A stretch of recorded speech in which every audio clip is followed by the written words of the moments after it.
considération. Et je dis encore merci pour le référent Radi.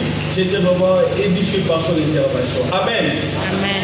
Alors, vous savez que Dieu utilise les gens dans la spécificité. Est-ce que je sais que ce soir, vous allez recevoir quelque chose de la part du Seigneur. Amen. Moi, je crois à un Dieu qui utilise les gens dans la spécificité. Et je bénis le Seigneur pour cette rencontre. C'est une grande rencontre. Je vais commencer par une chose. Vous ne pouvez pas changer un système si vous êtes en dehors du système. Vous savez, quand on évolue dans le Seigneur, pour nous travailler les affaires, c'était le problème des païens. Or, la Bible dit que nous sommes la lumière du monde. C'est nous qui devions éclairer le monde. Parfois, nous avons l'habitude de critiquer les païens, les choses ne marchent pas. Les choses ne marchent pas parce que les chrétiens ne sont pas là-dedans. Vous savez, Moïse a besoin pour qu'il change des choses dans son temps. Bien que le peuple d'Israël était dans l'esclavagisme, il fallait qu'il soit en Égypte. Et la Bible dit qu'Abraham fut instruit de toute la sagesse égyptienne. C'est grâce à Abraham que les choses ont changé. Lorsqu'il a compris son identité qu'il était un enfant de Dieu. Et nous pouvons, on ne peut pas booster les choses si nous faisons que pour être médecin, c'est le problème des païens. Pour faire les affaires, c'est le problème des païens. Or Dieu compte sur nous. Et je parle d'un enfant de Dieu. Et je parle d'un enfant de Dieu. J'ai fait une expérience. Ce n'est pas aujourd'hui que j'ai commencé à servir le Seigneur. Ça date de longtemps. Dans notre époque, aujourd'hui, je vois à l'église, il y a des serviteurs qui travaillent. Mais dans notre époque, ce n'était pas ainsi. L'église était faible. Bien qu'on prêchait l'évangile, mais il y avait des divisions, il y avait des frères. Même à l'église, il y avait les frères qui ne travaillaient pas, les frères. Il y avait beaucoup de problèmes. Avant de commencer, j'ai évolué aussi dans cette église. Je suis parmi les bien-aimés qui ont participé à l'école du ministère de Dr Ngoï. Ça, c'est le diplôme que nous avons octroyé en 1994. On a fait 2 ans de formation. Donc, je suis parmi les premières promotions de gens que l'apôtre Dr Ngoï, à son âme, il a formé. On était au nombre de 50 personnes. Je garde ça comme archive. Donc, je suis un homme d'église. Ce que je vais parler ce soir, pour vous montrer que je connais les choses dans l'église, comment les choses se déroulaient auparavant. L'église était faible parce que les gens ne faisaient rien, ne travaillaient pas. Nous, dans notre époque, on voyait que les ciels, on a abandonné les études, on a tout laissé, et l'église était faible. Même pour se marier, c'était un problème. Alors, vous devez comprendre quelque chose. Le rôle de la sagesse, c'est quoi? La sagesse, c'est pour bâtir. La Bible dit qu'une femme sage bâtit sa maison. Lorsqu'on parle de la sagesse, c'est pour bâtir. Même apôtre Paul, dans 1 Corinthiens 3:10, il dit: j'ai posé les fondements comme un sage architecte. Et je parle d'un enfant de Dieu. Là, je suis d'abord en train de parler sur la sagesse. J'ai posé les fondements comme un sage architecte. Un autre bâti que chacun prenne garde de manière qui bâtit. Donc, la sagesse, c'est pour bâtir. Quand on parle de fondements, c'est le point de départ. Quelque part, vous allez comprendre aussi dans la Bible, dans Exode. Je suis en train d'introduire mon message. Dans Exode, chapitre 31. Il y a 2 hommes, Bachéel, Bessaïel et Olia, que le Seigneur avait donné l'esprit de sagesse. Lorsqu'on était en train de construire le temple, le tabernacle. Je suis en train de vous introduire ici pour vous comprendre. La sagesse, c'est pour bâtir. Il faut savoir faire la différence entre la place de la prière et la place de la sagesse. À l'époque, on avait un peu la confusion. Parce que même la Bible nous dit ici, vous allez me comprendre, je vais évoluer. Ecclésiaste chapitre 3, verset 1. Il y a un temps pour toutes choses. Il y a un temps. pour se reposer, il y a un temps pour prier, il y a un temps pour travailler. Oh, on a manqué la sagesse, parce que la sagesse c'est pour équilibrer les choses. Nous, on ne savait pas quand est-ce qu'il faut chercher l'argent, quand est-ce qu'il faut se reposer, quand est-ce qu'il faut prier. Et ça fait que nous, dans notre époque, il y avait beaucoup de problèmes. On priait, mais spirituellement on était fort, mais matériellement c'était comme une contradiction. Parce qu'on ne savait pas faire la différence entre la place de la prière et la place de la sagesse. Vous savez, même les priorités changent. Mon prédécesseur qui venait de prêcher ici, avant qu'il prêche, c'était une priorité. Maintenant, pour nous, ce n'est pas une priorité. Les priorités changent dans la vie. Si vous ne savez pas différencier ces choses, dans votre parcours, dans votre marche chrétienne, vous aurez des problèmes. Vous devez comprendre que les priorités changent. Tu peux dire que cette année, il faut que tu achètes une maison. Lorsque tu achètes une maison, ce n'est plus une priorité. Alors, il faut savoir faire cette différence. Je donne l'exemple. Dans la Bible, lorsque Pharaon il avait reçu une vision, qu'il y aura cette année l'année d'abondance et cette année l'année de sécheresse. Ici, est-ce qu'ils ont prié? Joseph a dit il faut prier. Non. C'est là ils ont dit maintenant nous allons organiser les choses. Nous allons, pendant que c'est ça où je parle, il faut savoir saisir l'opportunité. Les opportunités sont des temps et des circonstances que Dieu nous donne pour atteindre nos objectifs. Pendant les temps qu'ils avaient l'abondance, ils devaient saisir cette opportunité pour investir. Et c'est ce qui nous échappe, les enfants de Dieu. Parfois dans la vie, lorsque Dieu nous assiste, nous ne savons pas saisir les opportunités. Alléluia. Et je parle d'un enfant de Dieu. Alors il devait maintenant investir. Deuxième des choses, la deuxième exemple, vous allez voir ça même au temps des apôtres. Dans Acte 11, à partir de 27, il fallait qu'il y ait une famine. On a pris une famine. Mais les apôtres n'ont pas dit, parce que nous, à l'église, nous renvoyons tout à la prière. La Bible dit qu'il y a un temps pour chaque chose. On a prédit la famine, ils n'ont pas intercédé pour chercher la famine. Ils devaient maintenant organiser les choses. Savoir garder, investir. Et je parle d'un enfant de Dieu. Et je parle d'un enfant de Dieu. Ça, j'étais dans mon phase introductive. Deuxième des choses importantes. Au préalable, quand tu veux faire une chose, tu dois identifier ton espace, ton champ d'action, identifier ou localiser ton champ d'action. Vous savez, moi j'ai fait la science et technique de développement. On ne fait pas des affaires parce que ça paye bien. On fait des affaires parce qu'il y a un besoin et il y a un besoin ressenti. Et je parle d'un enfant de Dieu. On ne fait pas des affaires parce que je t'ai vu faire des affaires. Non. On fait des affaires parce qu'il y a un besoin ressenti. Je me souviens, il y a des années passées, Dieu nous a fait grâce, nous a bénis. À cette époque, j'habitais sur Guilingui. Vous voyez, sur Bimani, j'avais une pharmacie. On a vécu là chez les vainqueurs. C'est mon frère là. Alors, à cette époque, les gens qui vivaient à Guilingui, il y avait beaucoup de pharmaciens à Guilingui. Surtout, j'avais des concurrents comme à Sosa, à Guilingui. Par exemple, quand vous vendez les produits à 15 000, là-bas on vend peut-être ces produits-là à 9 000. Quand vous vendez par exemple un produit à 10 000 fois, et là-bas ils vendent ça à 6 000. Tout le monde allait là. Donc le milieu n'était pas propice pour moi. Parce que vous devez comprendre, pour faire quelque chose, au préalable, vous devez identifier ton champ d'action. On ne perd pas partout. Je donne l'exemple. Par exemple, pour identifier ton plan d'action, tu vas voir toi-même tes capacités. Tout le monde n'a pas appelé à être médecin. Tout le monde n'a pas appelé à être avocat.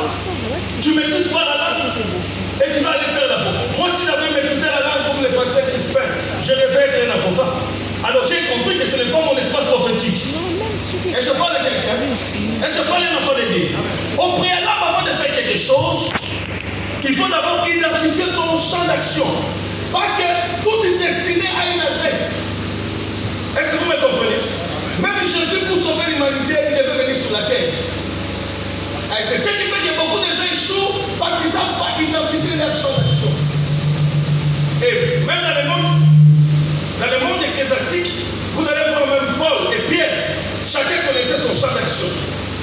Parce que si tu es en dehors de ton champ d'action, peu importe ta capacité, tu vas échouer. Ce n'est pas que tu n'es pas intelligent, mais tu opères dans des domaines qui ne t'appartiennent pas. Et je parle de la famille. Acclamons très fort le Seigneur.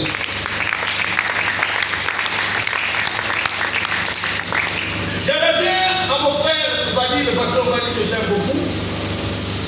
Il a parlé de quelque chose de très important. Vous savez, quand il a parlé sur la vision, moi aussi j'avais préparé ça.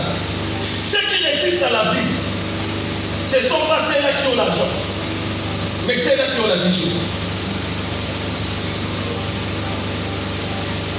Ce qui résiste à la vie, ce n'est pas ceux-là qui ont l'argent, mais ceux-là qui ont la vision. Vous devez comprendre, parce qu'on a vu beaucoup de gens qui avaient de l'argent, mais le fait qu'ils n'avaient pas la vision, ils sont finis dans la prophétie. Et vous devez comprendre, un visionnaire est toujours mal compris. Pourquoi il est mal compris? Parce qu'il est en avance. Lorsqu'on s'est marié, non les grands mandats, il y a celles-là qui me connaissent et il y a celles-là qui ne me connaissent pas. Je me suis ressaisi dans les Seigneurs. J'étais une tête brûlée. Mais par la grâce de Dieu, j'ai eu mon diplôme d'État. Et ça fait que j'ai fait 5 fois pour réussir mon diplôme d'État. C'était pas facile. Mais c'était la ténance. C'était la persévérance. Alléluia. Amen. Alors, après mon mariage, j'ai dit à mon épouse, 2 mois après notre mariage, j'ai dit à mon épouse, je vais répondre l'université. C'était terrible. Parce que je devais travailler, aller à l'université à l'IFAD, j'ai fini à l'IFAD. 8h à 15h, tu es marié, tu n'as pas d'autre occupation. Mais moi je voyais loin. C'était la guerre avec mon épouse. Il a dit que parce qu'elle travaillait, mais moi je ne travaillais pas. Il a dit non, on a un peu d'argent qu'on a laissé, tu vas aller faire des affaires. Moi j'ai dit non, je peux répondre les études. Alors il raisonnait pendant 3 ans. Ma soeur, pour rester dans la vie, ce n'est pas l'argent, c'est la vision. Et je parle de ma famille. Amen. Au bout de 3 ans, j'ai fini mes études. Mais personne, c'est-à-dire, quand tu es un visionnaire, n'attends pas que tout le monde puisse te comprendre. C'est-à-dire, étant qu'enfant de Dieu, il faut rêver grand. Il faut rêver grand. Et tu dois comprendre que personne ne va te donner la chance. Vous savez, même Jésus, un jour quand il était dans le temple, il a dit que ce temple, je vais le détruire en 3 jours. Je vais le détruire et en 3 jours, je vais le rebâtir. Or, ce temple, les gens me disent qu'il fallait 46 ans pour qu'on construise ce temple. Jésus-Christ parlait de son corps, qui devait mourir et il devait être ressuscité. Un visionnaire est toujours en avance. Ne cherche pas que les gens te comprennent. Lorsque tu as une vision, lorsque tu as un pays à terme, même si tu ne vois rien, toi qui sais la conviction avance. Et je parle à l'enfant de Dieu. Et je parle à l'enfant de Dieu. Vous savez, il y a un homme dans la vie qu'on appelle Galilée. Il était un visionnaire. C'est lui qui avait dit que la terre tourne autour du soleil. Le moment où l'on bâtit, l'ont tué. Mais après 100 ans, on l'a donné raison. Ne cherche pas, les gens te donnent la raison. Toi, fonce. Et au finish, ils vont glorifier le Seigneur. Est-ce que vous êtes avec moi? Un visionnaire, c'est quelqu'un qui est toujours combattu. Pourquoi? Parce qu'il est en avance. On acclame très fort le Seigneur.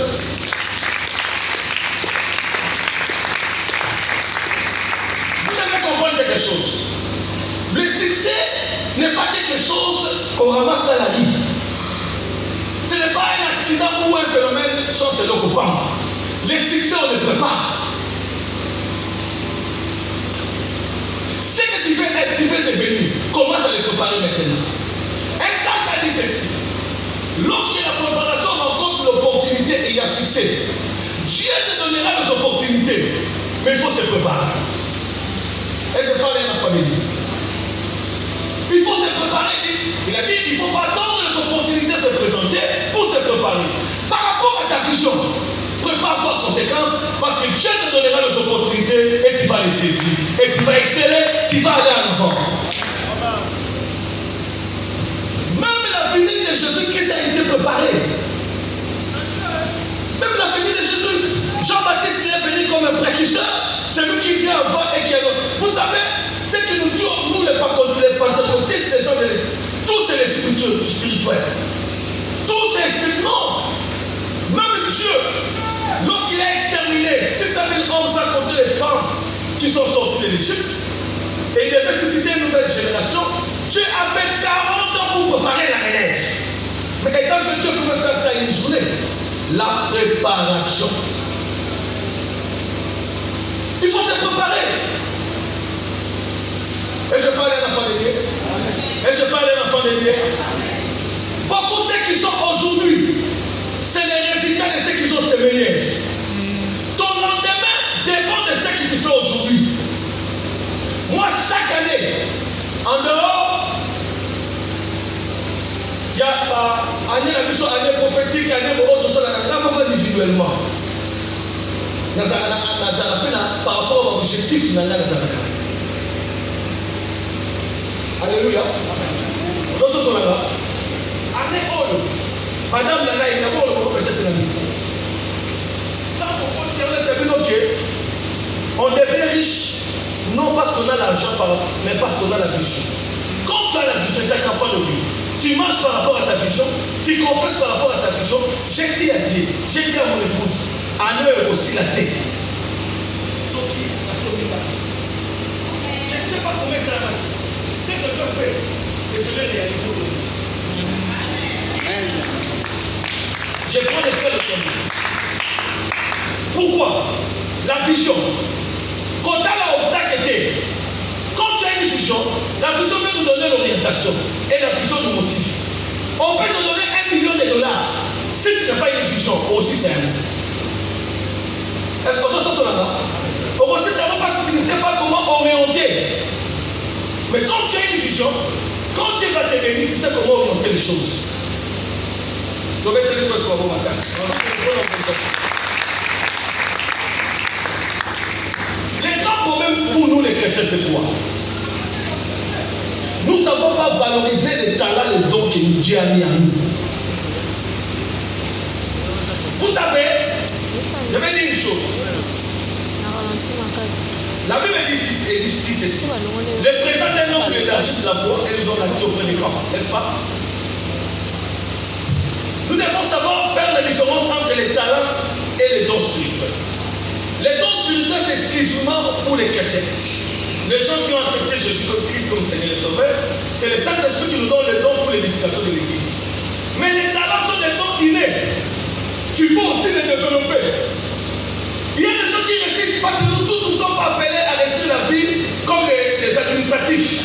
Il y a des gens qui réussissent la vie étant que joueurs. Est-ce que nous sommes là-bas? Nous négligeons des talents, Église de Dieu. Or, des talents ouvrent des portes. Peut-être tu n'as pas fait beaucoup d'études, mais on fait la grâce à Colam. La porte est meilleure. Sa maman voyageait partout dans le monde avec la première dame au temps de Mobutu. Mais c'est parce que seulement il savait préparer. Elle savait au Kanasuki. C'est-à-dire excellent enfant de Dieu. Tu peux devenir utile. Et je parle de l'enfant de Dieu. Amen. Fais-toi important comme le référent Fadi a dit. Valorise ton talent. Les talents sont des dons. Tu dois découvrir ce que tu as mis en toi. Comme le référent venait de dire ici. C'est par rapport à la chose que tu as mis en toi que le monde aura besoin de toi. Vous voyez qu'on a ceux qui vont te voir au Lukaï. Vous voyez qu'on a ceux qui dans l'église. On peut se remettre. N'importe où nous sommes. Tu as dit qu'on a ceux qui. Mais nous sommes la lumière du monde. Et j'ai dit que tu ne peux pas changer le système si tu es en dehors du système. Valorise les talents que Dieu a mis en toi, tu seras un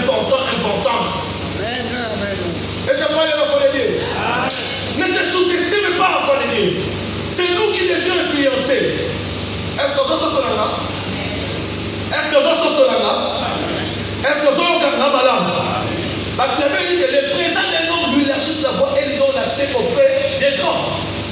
Valorise les talents que Dieu a mis en toi. Ça va t'amener très loin. Autre chose encore importante. Peu importe ta capacité. Vous savez, il y a beaucoup de gens qui ont des talents, ils sont intelligents, mais ils n'évoluent pas dans la vie parce qu'ils ne savent pas entretenir de bonnes relations. Est-ce que vous êtes avec moi? Est-ce que je suis en sécurité? Moi, j'ai fait les études. Mais pour que je puisse trouver le travail, je n'ai pas fait les tests, je n'ai pas fait les demandes de travail, mais comme j'entretenais de bonnes relations, il y a un ami que Dieu avait élevé et il m'a introduit quelque part. Enfin, les gars, est-ce que vous êtes avec moi? Tu dois savoir entretenir de bonnes relations. Pour nous, avant ça s'appelle Ayebi, Ayebi informatique. Mais comme Ayebi doit entretenir de bonnes relations, même apôtre Paul, peu importe l'apôtre Paul, mais c'est Barnabas qui l'a introduit auprès des autres apôtres à Jérusalem. Malgré qu'il avait l'appel de Dieu. Est-ce que ça c'est là? Tu dois aussi savoir, ça ce sont des éléments de piste qui peuvent faire que tu puisses sortir dans la médiocrité. Savoir entretenir de bonnes relations. Si je ne savais pas entretenir cette bonne relation, peut-être aujourd'hui je pouvais souffrir malgré mon diplôme. C'est très important en fin de vie. Tu dois savoir soigner des relations dans la vie. Ce sont des petites choses, mais qui peuvent t'amener très loin. Joseph, il était dans la prison. Mais il savait entretenir de bonnes relations. Comment toi tu es un enfant de Dieu? Tu as des diplômes. Ce soir, je suis venu pour te révolutionner. Tu dois exploiter tes talents. Tu dois exploiter tout ce que Dieu a mis dans ta disposition pour que tu puisses émerger, pour que tu puisses aller en avant. Au nom de Joseph en prison. Mais il y a une personne, parce qu'il savait bien soigner des relations, ça fait qu'à cause de cela, le porte lui a été ouverte. Est-ce que vous êtes avec moi, enfant de Dieu?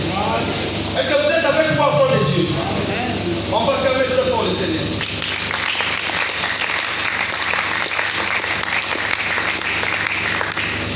Vous savez, ce sont des expériences. Un jour, moi tel que vous me voyez, toute ma famille c'était à l'extérieur du pays. J'étais comme un enfant abandonné ici. Mais je vivais une vie de dépendance. Vous savez, la dépendance, c'est une autre forme de l'esclavagisme. C'est-à-dire, pour que les gens me donnent $10, $20, il faut que cela vienne de l'extérieur. Mais à un moment donné, j'ai pris la décision. La Bible dit, si le Fils vous affranchit, vous êtes les mains libres. Amen. Alléluia. J'ai pris la décision de dire non, Seigneur, il faut que les choses changent dans ma vie. Tout commence par la prise de décision.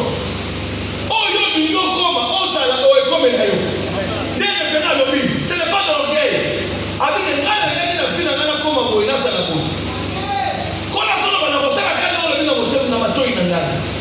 Je vivais cette vie de dépendance. Laissez-moi vous dire ce soir. Parce que les référents nous parlent de l'excellence. Même la Bible dit ceci. Parce que nous sommes une race royale, non? Aussi longtemps que l'héritier est encore un enfant, il ne diffère rien à un esclave. C'est-à-dire, dans le monde antique, aussi longtemps que l'héritier est encore un enfant, il était géré par un esclave. Il était héritier, mais il demeurait esclave. Parce qu'il s'est comporté comme un enfant.